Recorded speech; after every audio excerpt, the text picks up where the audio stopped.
Hello, everybody. My name is Gary Gomes. You probably, if you subscribe, you probably recognize me. If you don't, I hope you'll start subscribing. But uh, regardless of that, I'm pleased to have a very distinguished guest, a man who is sort of a teacher to all of us in Vedic astrology, especially in the United States. James Braha. Welcome, James. Thank you. Yeah, good. Uh, all right, so James, just a little for those who may not know who you are in this community, and I don't think there are many. Just give us, can you just give us a brief background Sure. on yourself and Yeah. how you got involved in astrology? Yeah, and let me tell you something. Most videos over the last really 10 years have been with Indian hosts. So the Indians, they know me. Honestly, I came out with this book. I sent you a copy, the Braha Yeah, Sutras, My Life in Vedic Astrology, Insights. And I have been doing videos to promote this book in India, and those videos are getting 10, 15,000 viewers, 20,000 viewers, and I've done so many. So I'm really known in India now. excellent. What I've been concerned about is that I do hardly any videos for Americans. They don't ask me. And so the Indians are buying an ebook of the Braha Sutras, but I'm really concerned because this is like this was, let me, before I say that, this is how I'm known. In 1985, I wrote this book, Ancient Hindu Astrologer, Modern Western Astrologer, Ancient Hindu Astrology for the Modern Western Astrologer. And in 2020, I expanded it by 200 pages. But that's what I'm known for. I wrote the first book on Hindu astrology in the West. But this book, the Braha Sutras, is 40 years of my experience. Yep. And it's starting to get to me because the sales are okay, but I'm realizing that the Indians are buying them from the ebooks because of all my videos, but the Indians don't know about it. It's been out since March. I'm waiting for word of mouth to spread, but I'll be talking about some of the techniques and some of the sutras that are in this. We'll talk about that. Basically, that's who I am. I wrote 6 astrology books. 4 of them are Vedic, and 2 or 3 are Western. And I wrote a book called Living Reality, which is non-duality. But these days, I do a lot of readings. I'm fairly booked up because of my videos. And I try to teach what I learn and what I know, and I avoid what I don't know. If I don't know something, I will tell you. I think that's a good way to be because I think one of the things that struck me is there has been one of the things I liked about your book was it hit me at a sweet point in my life where I had just taken my first course in Vedic astrology through the TM people. They told me not to get your book because it had mistakes in it, but they also told me not to get Briha or Shastra translation because that had mistakes in it, and I bought both. So I'm really not a good shishya.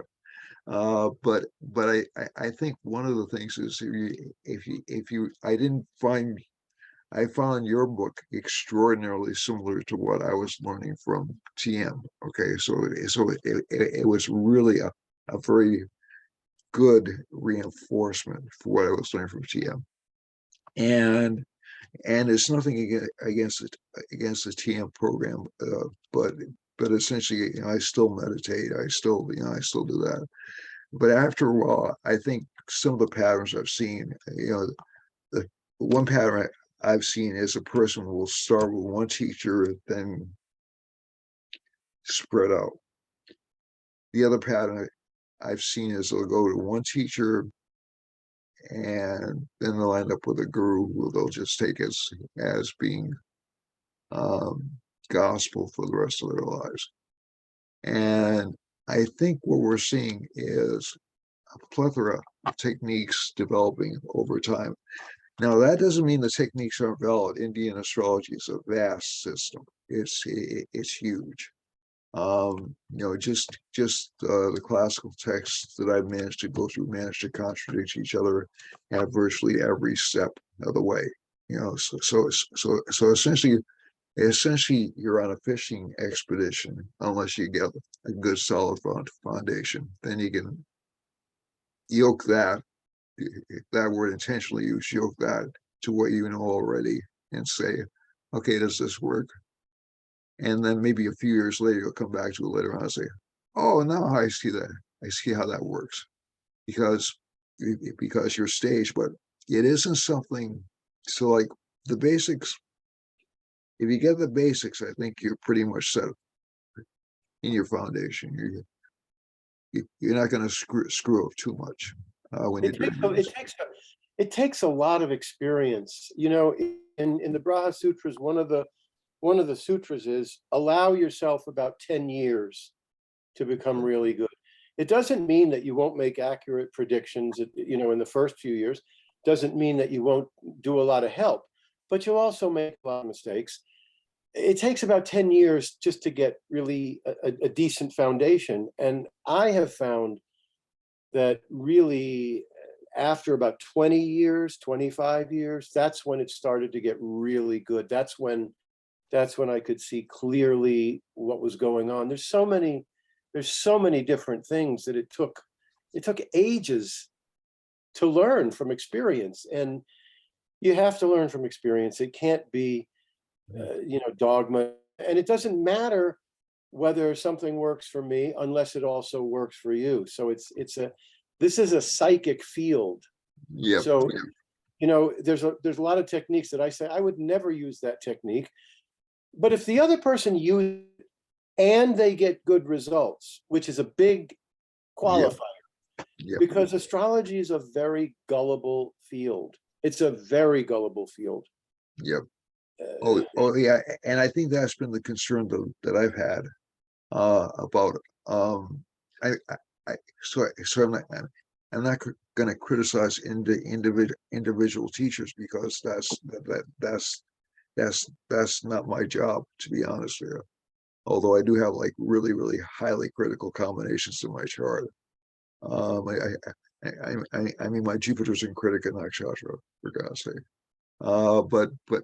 But basically, it's it's essentially for those people to use and to learn and to apply. And I don't have all the answers. I started, you know, basically as somebody who had a reading and said, geez, I got to learn this if I possibly can. This is fascinating because I've always been future oriented, always been interested in study sociology and economics when I was in college because I wanted to find out what was going to happen down the road. It wasn't because I wanted to make a lot of money. That was that really wasn't the motivation. It was because I wanted to learn what was going to happen next. And it was like, oh, astrology. This seems to have an answer. Now we all have areas that we're weak on, and there are areas that we don't. I agree with other people. I can respect somebody a great deal and not necessarily agree with the technique they're using mm, because I know they put a lot of effort and a lot of time into it. Yeah, and I can say, okay, but I can get this from another way. But sure. that doesn't matter. I think in the long run, I think it's important for the person to find techniques that resonate with them, ideas that resonate with them personally. And and you're right. I think one of the things that that one of the reasons I wanted to talk, one of the topics I gave to James was to talk about the state of astrology. And I think one of the things that worries me, doesn't worry me, I think it's part of the natural process, is after a while, any of these systems tend to become more belief driven than factually driven. And what I mean by that is that there tends to be an attachment to the personality of the teacher. Well, I think that's fine because you have to like somebody you're studying with. I think you have to at least identify with them. I also think it kind of kills discrimination. Well, Yeah. the other thing is that when there's a difference between Western astrology and Vedic astrology. In Vedic astrology, people treat it like a religion. Yep. The Yep. ancient said this, if the book said that, and that's just I completely stay away from that. And I tell people from the start, again, it's in the Braha Sutras, decide from the start, do you want to treat this like a religion? And if you do, you cannot grow. You can't take it any further because it's the sages who said everything. On the That's other right. hand, if you It's take immutable truth. Yeah, go on. if you Yeah. take what the sages said and then you build on it, you find what works the best and what doesn't work. Then the state of astrology grows and gets bigger and better. However, some people like to consider it a religion. So, the Yep. world Yep. is a multifaceted place. Yep. And I think one of the things that gives me some hope is as you're seeing certain institutions build up and develop, although certainly academic institutions have dogma connected with them as well. They're having gone through a doctoral degree program, I can tell you that for sure. Um, it's it's and that's not just boasting. That's just a factual thing I did a few years ago. Uh, um, the the the idea that academics are interested in the pursuit of pure knowledge is a fiction too, because essentially every academic system builds on a pre-existing system, and it's only the evidence-based sciences which seem to break away from that to a certain extent, like physics and things like that. So I think one of the things that's always important to is when you're looking at these things to to learn where you're learning, take what the astrologer says, but also not to marry yourself too much to what the astrologer says or what the teacher says, because You test.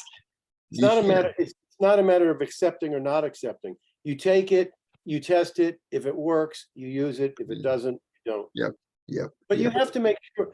But you have to make sure that you're using it properly. For example, one of the biggest questions that I had with astrology my entire career was, when a planet is running its dasha, does it throw an aspect? Does it throw aspects? I never got a straight answer from anybody, and there were times when it seemed like, so let's say that Saturn is in the 5th house and you come to the Saturn dasha. Is Saturn going to hurt the 11th because it aspects the 11th? So that's the issue I'm talking about. yep, And during the writing of this book, I concluded that no, they definitely do not throw aspects. And I'll explain why in a minute. But I got an email recently from somebody who read the sutra and misinterpreted it. He just, he said, you stated that dasha planets cannot throw as I forget exactly what he did. It was a complete misinterpretation. yep. But the way that I came to realize, because sometimes it seems like they do, it appears like they do, but that's because a Jupiter dasha goes on for 16 years. Yep. So of course there's going to be times when something good happens in the opposite house, or Saturn is in its dasha. Of course there's going to be times during the 19 years when bad things happen to the opposite house. But the way that you know that they don't throw aspects is this. When you see a person who's coming to a Venus dasha, and Venus is exalted in Pisces near the 27th degree, so it's doing phenomenal, right? And you tell the person, wow, Venus is in your 10th house and it's exalted near the highest degree of exaltation, your career is going to do fantastic. But what you don't say is, oh, but Venus is going to throw an aspect onto Virgo, its fallen sign, and it's going to hurt the 4th house. That's how you know they do not throw aspects. Likewise, if they did throw aspects, you could say to somebody, oh, wow, you've got a really bad 6 years because, the sun is in the 9th degree of Libra, really bad. yeah, the opposite house is going to do fantastic. yeah, It's yeah, aspecting Aries. No, yeah, it doesn't yeah. work. And that's the argument that a lot of people come to. This was a really early discussion that I encountered in Vedic astrology, and that is, well, that planet's fallen, but it's aspecting its exalted sign. Doesn't that do anything? And I usually answer back, no, it doesn't. In my opinion, it does in the natal chart, not in the dasha. Not a yeah, yeah, Not in the. on the dasha. So so I think one of the things. Okay, I see the distinction you're making. I got you. But so it's not necessarily going to benefit the significations of that particular house during its dasha, during the of that Right. particular house's aspect. I mean, this this particular issue, it shows you what Kali Yuga is like. You could have a wonderful Saturn in Libra. It's going to hurt the opposite house, not just because it's aspecting the opposite house. I mean, Saturn's going to aspect opposite house. They all aspect their Yeah, opposite house. But if it's exalted, it's going to really hurt yeah, the fallen placement. yeah, So it means that you can't, in this lifetime, there's going to be suffering for sure. The very first night that I studied with Santanam in 1982, he said, come, let's look at Ram's chart. Ram is God. Let's look at Ram's chart. yeah, Every single planet was exalted or in its own sign. He said, but look, now you've got the sun in Aries and Saturn in Libra. They're both exalted, but his father died early because Saturn is aspecting the sun. yeah. There is no way to have a perfect horoscope. Yeah, and he in general had a horrible life. You know, if you look through the story of the realm, no, his father dies. He's sent into exile. His wife is kidnapped. His wife isn't accepted by the people when they return. It's just the only aspect of his life which is good as are his brother and his friends. You know, Hanuman and the monkey journal. I can't remember his name, but basically, I think one of the things you're looking at is you have to look at, and again, this is a distinction which is very important. Is also have to look at which house is that exalted planet rules. You also have to look at mitigating factors in the chart. So if anybody, one of the things that really annoys me, and I don't want to turn this into a pet peeve, is people looking at I one. love pet peeves. Oh, I love pet peeves. Is people looking at one placement in a chart and saying this will produce this, and I go like, I can't tear out what little hair I have left. I get, I get, I get emails all the time. Dear Sir Braha, dear Mr. Braha, my Venus is this. Is this going to happen or is that going to? I say, I got to see the whole chart. Yep, and I think that's the critical factor because you're not looking at a planetary placement. You're looking at a whole person. You're looking at a whole person's life, and there's one paradox that I've noticed as an astrologer over the years, and I've thought about it. I used to give like really ridiculously long readings, like 3-hour readings, because I had so much to pull out of the Varga chart, so much to pull out of the other charts. And the problem I ran into with that is number one, even if I give like multiple readings, David Frawley has suggested giving multiple readings, and I went like, I don't know, I didn't particularly like that at first because I thought it was opportunistic, but I can see why he suggested it, because you're only ever at that point going to get 1 hour out of how many thousands of hours out of a person's life.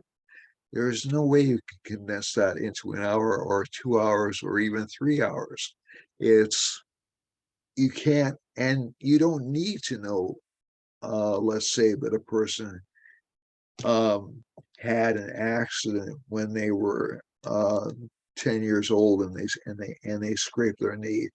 If it's a more significant event, sure, let's say they had a series of accidents where they had like multiple head injuries, which I did when I was a kid. And no brain damage, at least that I'm aware of. But I was just an incredibly accident-prone kid, and that's also the Lord of the Sixth in the seventh during the Jupiter Mahadasha. So I think one of the things that you have to look at is, number one, as an astrologer, it's really important to give the person the information they need at that particular point in time. That is the most, that is the number one. I mean, for me, I want to find the theme of the chart. I Yeah, want to find, first I look at the foundation, which is the condition of the ascendant, everything about the ascendant, the ruler, the aspects, the ascendant, the moon, and the sun gives me the foundation of the person in terms of whether life is going to be easy and smooth or a struggle and difficult. Just the foundation. Then I want to find the theme of the chart, the major, what the person's life as a whole would look like if they were completely fulfilling their main dharma and their main purpose. Those are just extremely important. The other stuff, there's all kinds of other stuff. You could do a person's chart, 15 times and keep pulling more information out. But in oh, that sure. first reading, I want to give them the theme, the purpose, the dharma, um, and what to expect from the dashas and Yeah. bhukti. And, and I think also by listening to the feedback you get from the client, you can actually learn more details about the planets yourself from the client. Well, You know, one of the things that I advise, one of the things that I strongly advise, after 40 years in this field, I still get horoscopes that are massively confusing. They go in different directions, they're afflicted, you get those. And, I study the horoscope beforehand and I like to know what it's about and what I'm going to say. And I like to have a leg to stand on. And there are horoscopes where I have no leg to stand on because the charts are not clear. They go in all kinds of different directions. And in those instances, I'll actually say in the beginning, I'll say, so let me ask you, what brings you to come for a reading? Now, there's a lot of astrologers that do that at the very start. I don't. I prefer that the person not tell me about their life because I want for them to hear an objective picture. Then they can't say, oh, well, I told him I was a writer, and then he said I should be a writer. No. So I don't want to yeah, know that stuff. But when the horoscope is very unclear, yeah, then I know it's still going to be difficult to interpret the chart, but now I'm going to know what it is that brought them here. And usually what brought them here is something that usually can be answered fairly easily, even if the horoscope is very confusing. yeah. Now you see, and again, some people are gonna accuse me of being sloppy for this, but I don't care. I get better results this way. I normally don't study the chart before I do the reading. I normally pull it up right at that time because I want the chart to hit me full force. Now that may sound bizarre, but I'm a better spontaneous thinker than I am a prepared thinker. And I think that one of the things that happens is I can overlook a chart. One thing that did help me though was years ago when I started, I had to hand calculate. So as opposed to having computer programs like we have nowadays, I actually learned to calculate the Navamsha out, It took hours. yep, I yep, came back when I came back from India. It took me 3 hours, and then I had to wonder: did I calculate everything accurately? accurately, yep. So I mean, by doing that, you get a good feel for what the chart is and what areas that are coming up. Also, by even looking at the horoscope for the day, you can sort of figure out what what the topic is on the person's mind. So by doing a precedent for when the reading is occurring. You know, But there's a funny story about that. When I was in India, I went to see this famous astrologer. He's written books named Manek Chand Jain, oh yeah, and somehow he drew a horoscope for the time that I was supposed to be there, but I got there an hour later. So he said, "Oh, so he said you want to know about this and this?" I said, "No, I have no interest in that." I and I think that's one of the important things, because I think sometimes an astrologer will look at a chart, and sometimes people will surprise me what they're interested in their Yeah, in the chart. But more often than not, I study for a brief while with a Wiccan person, Gavin Frost, who's from England, and he used to make he made a rhyme out of it, but essentially he said most charts are about sex and money. You know, so essentially, whether or not I'm gonna, or most readings are about that, and essentially he's right to a certain extent. I do get the occasional chart where the person's really interested in their spiritual development and whether or not they're going to attain enlightenment. I will occasionally, but those are really few and far between. Most people are, it's either their relationship life, their family, their health. I get people who they want to tell me their life history, and I say, "Wait, stop." I say, "You know, I'm pretty psychic.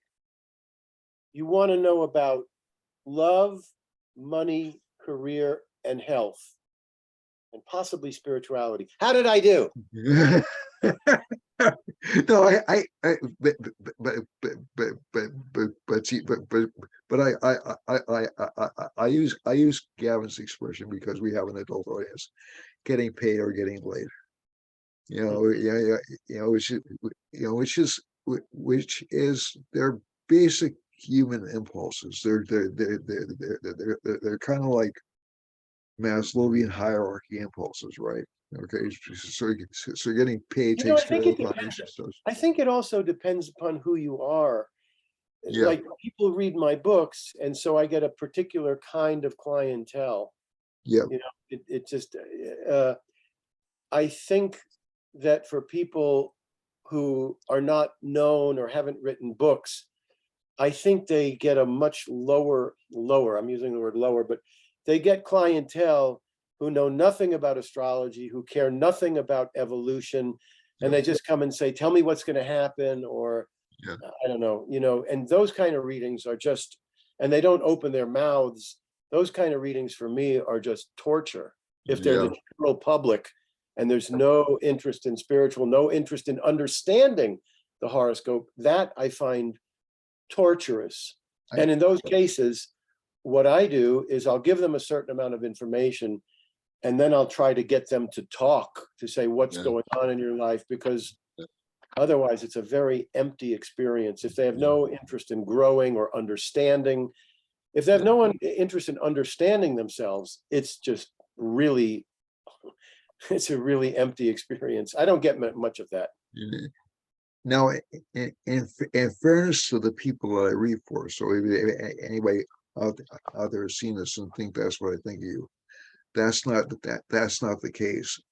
Most people who contact me have at least some spiritual interest. Otherwise, they wouldn't be contacting me and trying to find out what's happening. Right. Okay, because the first path towards spirituality is essentially uncertainty. You know, you know, you know, so and most people who have readings tend to react to uncertainty in their lives, and that was how I got involved in astrology. To be honest, I was saying, okay, well, a bunch of things happened that I didn't think were going to happen to me. What the heck's going on? And that led me into a spiritual path. That led me to being a Swami of the Temple of Kriya Yoga. But I think that's the starting point. The starting point is essentially those taking care of their survival needs. Then then people can start to focus on the other stuff. Lately, I've been getting a lot more clients who are coming from the other direction. They're coming from they're being referred by gurus and things Yeah. like that. Well, I You mean, know, yeah, once you're known in the field, once you have a practice that's, you're likely to get that. But then there's astrologers that really practice for the general public, and that's what I'm talking about. I yeah. don't, Oh, yeah. Yeah, yeah, and I don't view those concerns. To me, I don't view those concerns as being lesser concerns. I view those as being important to the person, and I'm here to serve the person's needs, as opposed to what I want to, as opposed to what builds me up. So if I get somebody who's worried about, I might get somebody who's worried about their kid, and and the kid's involvement uh, with a bad person or with bad habits, and that to me is a spiritual reading as well. You that's know, not the kind of person I'm talking about. yeah. Oh, Talking about the I person, understand. I'm I talking understand. about the kind of person that comes in off the street and doesn't know anything, doesn't want to know anything. I think. They just want to, it's kind of like, you're Uh, driving down the road and you see a sign, psychic readings. Those those oh, people. so the kind of person who comes in and says, "Dazzle me," Exactly, exactly, exactly. tell me all about myself. And I think actually, if you reach a certain degree of proficiency, you can dazzle the person. It's not really that tough to do. But that's not the point of astrology. That's Not not the the point. point. Not the Yeah, point. yeah. I think it's a tool for personal growth. Mm. It's like you said, eat anything that meets basic needs is actually a tool for personal growth, because if a person feels like their basic needs aren't being met, they're not going to be able to focus on the higher on the higher stuff. And and some people do come in, you know, kind of discouraged. And I think one of the best things an astrologer can do is give them realistic hope. And and when I say realistic hope is not necessarily limited by my perspective of what they can do, but ways they can help themselves. Mm. You know. Yeah, the therapeutic process, or the process of, sometimes I'll see somebody who comes in and they're just entering a really nasty period, a period of a fallen planet, a 16-year period of Jupiter, where Jupiter is, Yeah, fallen and aspected by Mars and Saturn, and it's going to be a very difficult Jupiter dasha. Then you have to pull out from wherever you can pull of your bag of tricks. The first thing I go for is yagyas. When it's highly karmic, stuff, yeah, where it's really obvious the period's going to be bad, then I get a fair amount of those people, and I send them for the yagyas that are done in India with 7 priests for 3 hours a day, is about $300. 9 days is about $525. But you can't do just one yagya. A yagya is a ceremony where the priests, the pundits, chant mantras. They pray for you. It depends what you tell them. If you tell them, I want a yagya for Jupiter, they're going to pray for Jupiter in your horoscope.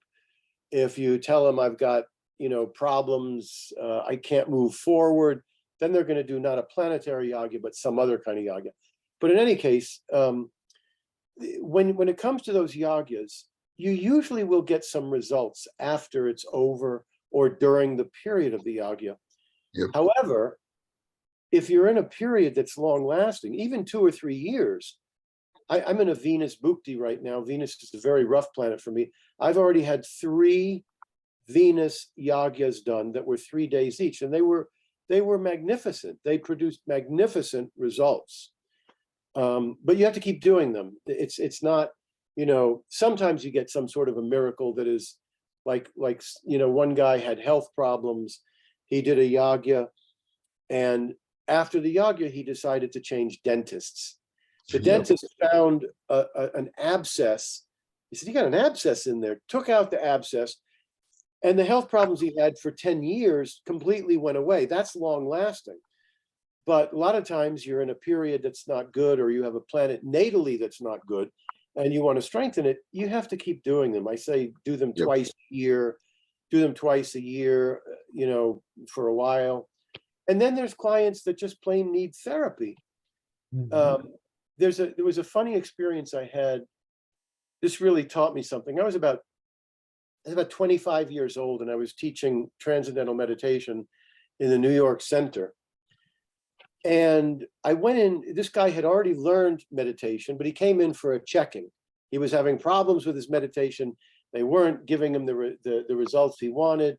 And so he wanted to be checked. Well, the checking is a very specific group of questions and answers. Anyway, I tried to help this guy. And basically with this kind of meditation, it's all about thinking the mantra effortlessly as opposed to concentrating. And it's also about that when thoughts come in, you don't push them out. You just let them be and you keep chanting the mantra. Yep. So after about, oh God, 20, 25 minutes with this guy, I wanted to slip my wrists. He couldn't follow my instructions. No matter what I said, he would bring up it's just crazy. I didn't know what to do. I was 25. I didn't know what to do. And, the way we were trained, we were just given exactly what to say based on their questions. We weren't given latitude. I said, sit here for a couple of minutes. I'll be right back. I went to the head of the meditation center. I said, Barbara, I don't know what to do with this guy. She said, I'll handle it. She goes in, she talks to the guy for 2 minutes, and the guy gets up and he leaves. I said, my God, what did you do? I said, he needs therapy. I said, go see a therapist. Yep. And that happens with astrology, where a person needs therapy. Now, the difficulty comes when you're doing astrology for a culture, unlike America, unlike England, where any form of therapy they consider means that if you have to go for therapy or self-improvement, it means there's something wrong with you. You're crazy. With those people, all you can do is yagyas. There's nothing else that I know that you could do, because they have a big shame factor about, getting help. But there's a fair number of people that need help. Well, my ancestry is Portuguese. Even within that culture, there's a stigma connected with it. Yeah. So I think I'm actually Portuguese English. I always use the Portuguese English slash. But basically, well, I'm proud of the fact my mother was from Liverpool. Sue me. And before the Beatles, nobody would have said that. Okay, all right, just to be truthful. But basically, I think one of the things that happens is sometimes you will get people in who are just. One of the more interesting client confrontations I think you can have is by somebody who has had multiple readings from multiple astrologers, and they throw, well, James Braha said this about my chart, or Gary Gomes said this about my chart. I'm not going to use any of the other astrologers. And I almost feel, I often feel like saying, well, then you should go back to that astrologer, because that astrologer told you this, and I appreciate you contacting me, but apparently you get along better with this astrologer than you do with me, and that's fine. No harm, no foul. But I think you're absolutely right. There are people who come in, and sometimes you can definitely see it right from the chart. There are people who come in with some kind of mental issues, maybe Rahu's afflicting their chart horribly, or Ketu's sending them into depressive periods, or Saturn is doing something to their chart. But it's interesting what you said about the bad planetary periods, because I'm going through a sati right now myself, and but when I got involved in Vedic astrology, when I first read your books, and shortly before I met you, I actually was going through a sadhisati when I got involved in astrology. Mercury Mahadasha, big difference though. Okay, so so essentially, if you have if you're going through these periods, can actually be they can be tough on you financially and physically, but they can be absolutely wonderful for you spiritually. That's true. You know, and they also force growth. They give a lot of demands. They give a lot of responsibility to a person. What I've just noticed is some of the tougher planetary periods have tend to give some of the better results in the long run. You know, you find out what you're really made of. Some of them are horrible. People die during some of these difficult That's planetary not periods. so bad. Once you die, you're free. You're free, yeah, The yeah, suffering. yeah, yeah. So, but I think that essentially it's not so much a matter of turning the frown upside down. That's not what you're trying to do as an astrologer, but just trying to give them some guidance and give them some relief and give them some kind of guidance. And like you said, give them some help. I actually teach mantras to individuals to help them with that if they want to do that. I actually send them. I actually know local priests that I can send them to as well. They're Hindu priests, but they're local. They're in Massachusetts, and they're people I trust. They belong to a very old lineage from South India. As a matter of fact, they're connected with the priests who did the Vastu designs for the Kauai priests. Okay, so essentially, I don't have any worries about dealing with this particular group of priests. They're honest, and I know the family. The grandfather was the head of the South Indian Priests Association. So so so and as a matter of fact, one of the first readings I did was for a priest from that lineage. So I came and I said, I'm an astrologer, and he said, could you do my chart? And first of all, being defensive, I thought, oh my God, I think he thinks I'm some absolute crap, and he's challenging me. But he actually had a legitimate question. He wanted to know when his wife was going to come over from India. Yeah. You know, so part of it is learning to accept yourself and the fact that you may actually be able to help somebody versus put, putting yourself in the background and not coming forward.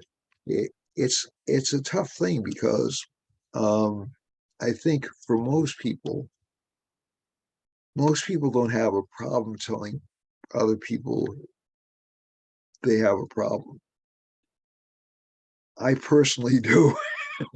You know, and again, it's my personal.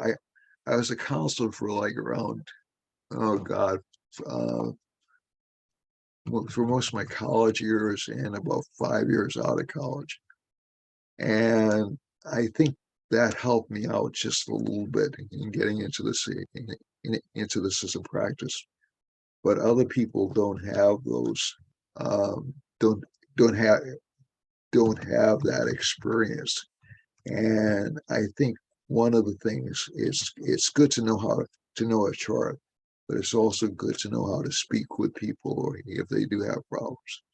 And I think you're naturally empathetic as an individual, and I think, and also you have and also I know you have an acting background, and you also worked in TM. So I think those attributes help you out a great deal, you know, in the way you approach people. Yeah, and Dennis Harness was a counselor, Yeah, and it's very interesting. His approach, we were talking, and I don't want to misquote him, but he said something like, and don't take this the wrong way, because Dennis is probably one of the most learned people in astrology. But he said, basically, I'm more of a counselor who uses astrology. And he's extremely empathetic. He's extremely, he said some things that, kind of surprised me. He said, I would never tell somebody, oh, this planet's afflicted, this planet's in trouble, because then they're going to go and they're going to make a big thing out Yep. of it. Yep. That's a very different approach. I actually, describe the horoscope as clearly as I can, and I will tell them the most difficult planet in the chart is Mercury. The best planet in the chart is Jupiter, in yours, and the best house in your chart is this. The worst house is this, because I want them to understand it. But when he told me this was maybe 6 months ago, and boy, it really gave me pause. Yep. Because his approach is a counselor's approach. It's very empathetic, but the empathetic part, I have to tell you, is also problematic because I'm Yep. extremely sensitive. And so when I do a horoscope, I actually, because as I said, I work on it beforehand. And it's kind of like if you read about actors, they will talk about those 6 months of my life were very difficult because I was playing this awful character. And for those 6 months that they're making the movie, they go home with that character, right? Yep. Yep. When I do a horoscope, as soon as I start looking at the chart, I'm putting myself into their shoes. I'm actually trying to feel, what does it feel like to be this person? And that, when you get difficult horoscopes, it makes astrology difficult. I'll never forget, I got off the phone, it's 20 years ago, and I said, oh man, this client. He said, well, what happened? I told him what happened. He said, James, you're too sensitive. And he's right.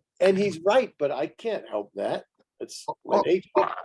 No, I think I tend to share that trait with you. I think that's one of the reasons I don't study the horoscope before I go into it, because I'm going to be looking for all these problems. One of the techniques I tend to love is planetary maturity, because I can pinpoint exactly when something really, really good is going to happen, or something really, really horrible is going to happen to that person, just from that simple technique. And that's when it becomes fixed in the chart, basically. So you can look at the potential, and then all of a sudden you say, oops, this year, wow, you really went through, this was when you had your divorce, right? And it's usually like 90% of the time it's right on the money. But I think one of the things is that also allows you to say, okay, this is a mistake you're prone to making, and this is something you can address. If you know about it, this is something you can address the next time you encounter this particular subperiod, and you're going to be encountering this particular subperiod next year. So remember what happened to you during this period. Don't hide away. Don't Yeah. don't be afraid, but be smart. It reminds me, one of the things that I tell astrologers is, when you see a period coming up that is looks really, really bad, and you want to warn the person, and you want to know if you're accurate, you say, look, your Mercury is very afflicted. You're coming to a Mercury period. This is probably going to be very bad. Go back and look at the Mercury sub periods that you had before. If they were good, consistently good, then the one that's coming up that looks bad is probably not going to be bad. You look back, Yep. Yes. So essentially, you can look at the chart as sort of like a biological record, or an experiential record the person has. And now again, the transits are going to be in different places. The planetary transits are going to be in different places. But how you react to it mentally and physically, how you react to those transits during that dasha will be relatively similar. Yeah. So I think that's good advice, because essentially I think we as astrologers will look at difficult periods, but also some of these periods may actually cause you special yogas or or actually good combinations. So they may hurt at first, but in the long run they turn out well. My Saturn dasha started horribly badly, and it ended horribly badly. But after the first period and up until the last period, they were basically really good Mahadashas, and it was basically a really good Mahadasha. So not every Saturn Mahadasha is going to be horrible. Not every Venus Mahadasha is going to be heaven on earth. Not every Jupiter Mahadasha is going to be. I can't tell you how many You know, people have come to me saying the astrologer said Jupiter would be great. I say, how could Jupiter be great? It's sitting in Virgo, not good. It's combust the sun, not good. It's aspected by Mars tightly, not good. How could it be good? And you know, I even put a sutra in my book about that. I'm tired of hearing from clients that were told, oh, Venus is going to be great because it's a benefic. Jupiter is going to be great because it's a benefic. The most basic part of astrology is looking at the condition. exactly. I've been waiting for Saturn Dasha my entire life because my Saturn is my Raja Yoga Karaka. Throughout my entire life, every time I got into a Saturn sub period, life went way up.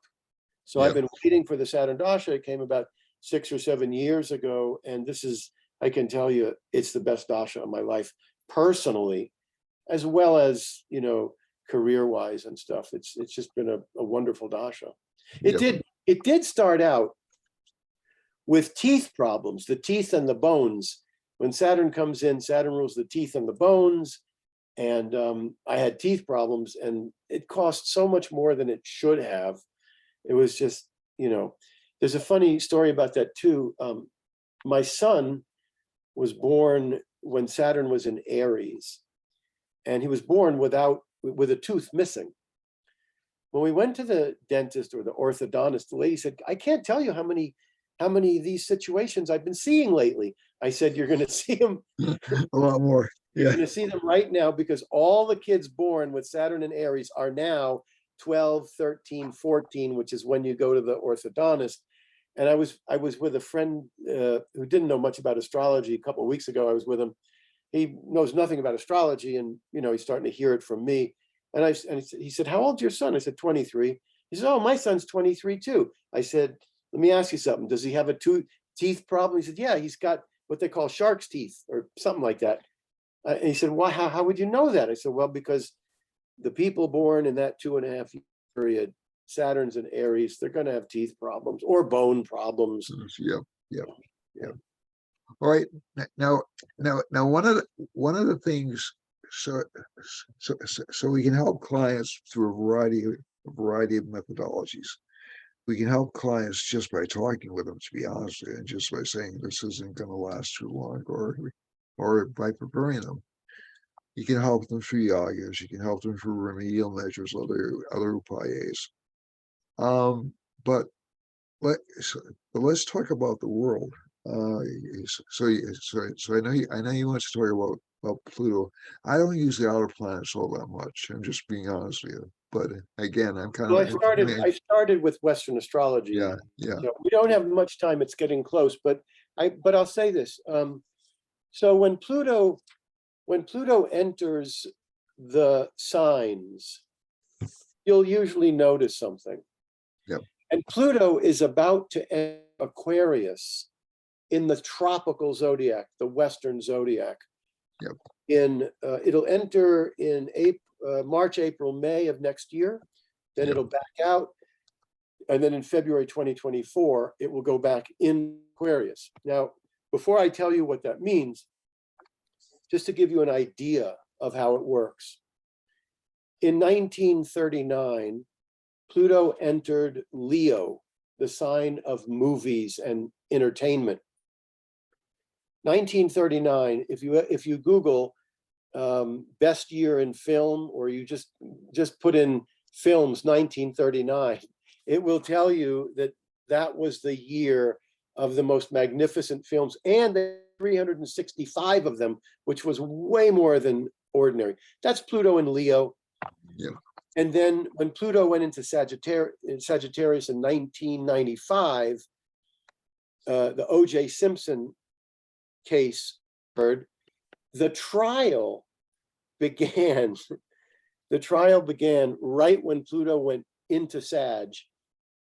And for that whole year, that's all you heard about was the justice system that in Sag in the tropical zodiac. Zodiac, okay. When Pluto went into Capricorn in the tropical zodiac, it was 2008. And we had Capricorn is not government, but it is the establishment. Yep. The establishment was just thrown on its ear from that economic collapse.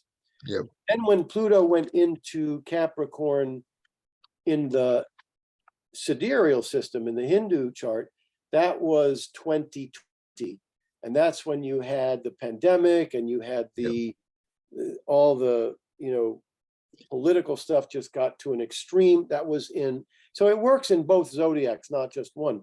In 2018, Uranus went into Taurus, which is the sign of money. And so Uranus busts things up, it breaks them up, changes. So it went into the sign of Taurus, which is currency and money. So I thought we would go to a gold standard, but instead Bitcoin went from 2,000 to 20,000. That was Uranus in Taurus in that system, in the tropical. So you had this brand new currency gaining. Yes. Yeah. Yes. Now, for those people that are interested in Bitcoin, Uranus is going to go into Taurus in the sidereal zodiac in June of 2024. So you had a big Bitcoin surge in 2018. It's not guaranteed that in 2024 it'll be Bitcoin. It could be gold, it could be anything. Yep. But there's a good chance that something's going to happen on the currency level when it hits the sidereal Taurus. Now, Pluto has been in Capricorn in the Western system since 2008. It went into Capricorn in the sidereal system in 2020. And Pluto is when Pluto was discovered, you had the mafia, you had dictatorships. It's a very intense, domineering sign. And so the world is now, the governments are now experiencing a lot of intense pressure and pushing. Mm. What'll be interesting is to see in 2023 and 2024, when Pluto goes into Aquarius in the tropical, it won't be until 2037 and 2038 that Pluto goes into Aquarius in the sidereal, in the Hindu. But it'll be in both systems. So in 2023, 2024, Pluto will go into Aquarius. So I think to see huge changes with group activity. Uranus is Aquarius is friends and groups. So they'll be busting apart in some way or going through significant changes. Aquarius is astrology. So it's likely that we'll see some sort of intense expansion, change, expansion, intensity. There'll be something that goes on with the metaphysical field. It won't just be astrology. It'll be astrology, tarot, I Ching, anything that is connected to the psychic metaphysical field is likely to go through very big changes that starts in 2023 and 2024 and then goes for many years. It also will have a great deal to do with rational thinking. Uranus is an air sign. Aquarius is, ruled by Uranus, which is an air sign. And so we're going to see a lot going on with science. There'll be big changes with science. There'll be big changes with humanitarian efforts. Aquarius is about humanitarian efforts. And by the way, Aquarius is not a water sign. It's fixed air. Yep. Fixed air. So Aquarius is everything mental, intellectual, science, reasoning. So right now with Pluto in Capricorn, there's so much going on, which is anti-science, anti-rationale, anti-thinking. I think there's going to be big changes in 2023 and 2024. Well, and again, not to contradict you, but to add on to that, this is also the time when Jupiter and Rahu will be in the same sign for about a year or so. Okay, so essentially that Jupiter Rahu combination. I think I agree with you just from that perspective. Also, I look at the Mahadashas of the country overall, and the country, however, has about 6 different birth times. Oh yeah, no, I understand that, but so when you use the dashas, everybody's yeah, I use the Kelleher. I know you're confident that yours works. I'm just saying. Yeah. Oh no, I understand that, but also if I'm using that, we have a Rahu Mahadasha we're right in the middle of right now. If I use the system I use, that's relatively consistent with both the Revolutionary War and also the reform that happened around the turn of the 20th century. And the Uranus going into Aquarius is also revolution, reform. That's Oh yeah. Yes. So I think what you're seeing is we're seeing, coming from different approaches, we're seeing relatively similar results or relatively similar outcomes. They're reinforcing each other. They're not contradicting each other at all. So I think I agree. I think the next. But watch 2023 and 2024 with that in mind. Well, I will, and I don't rule out the outer planets at all. I actually studied Western astrology after I studied Eastern. So my evolution was a bit backwards, but basically I did have to learn. I learned through basically what I would call the Carter School, which focuses on very tight aspects of planets. With the Margaret Holmes textbook was one that we used. So CEO Carter said the Sun conjunct Neptune is the most common aspect of predictive astrologers. Now, guess what? I have a 3-degree Sun conjunct Neptune. I learned Western astrology. I was consumed by Western astrology. I loved Western astrology, and I could make future predictions with transits and progressions, but I could never predict from the natal horoscope. So I wouldn't become a professional astrologer because the predictive element of the natal chart was lacking. Then when I learned Hindu, I said, now I can do this. Yeah. I have the Sun Neptune. I've got a. All right. I know you gotta go. Thank you very much, James. Maybe we can do this again sometime. Okay. My pleasure. Okay. All right, buddy. It's great to see you. Same here. Bye-bye now. Bye-bye.